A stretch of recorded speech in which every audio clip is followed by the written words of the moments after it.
चिपळूण तालुक्यातील गांधारेश्वर नदीवरील पुलावर एका महिलेची चप्पल, पर्स आणि मोबाईल सापडल्यामुळे एकच खळबळ उडाली असून सदरच्या महिलेने नदीपात्रात उडी मारून आत्महत्या केल्याची शक्यता वर्तवली जाते।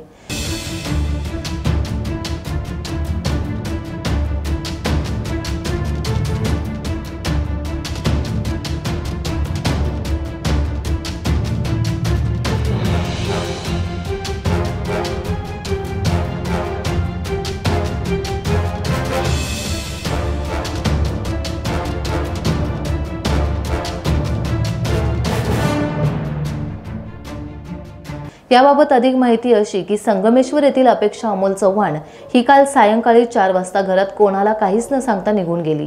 त्याबद्दल तिचे पती अमोल चव्हाण यांनी संगमेश्वर पोलीस ठाण्यात बेपत्ता झाल्याची तक्रार दिली। तिचे लोकेशन तपासण्यात आले असता ते चिपळूण गांधारेश्वर दिसून आले। त्यानुसार तिचे कुटुंब पुलावर आले असता त्यांना तिची चप्पल आणि पर्स दिसली।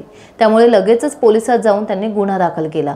सद्यस्थितीत पोलीस तपास सुरू असून तिने उडी मारून आत्महत्या केली की आत्महत्येचा बनाव करून तिने नजीकच असलेले रेल्वे स्टेशन गाठून कुठेतरी ती निघून गेली असा अंदाज व्यक्त होतोय। चिपळूण पोलीस या संदर्भात अधिकचा तपास करत आहेत।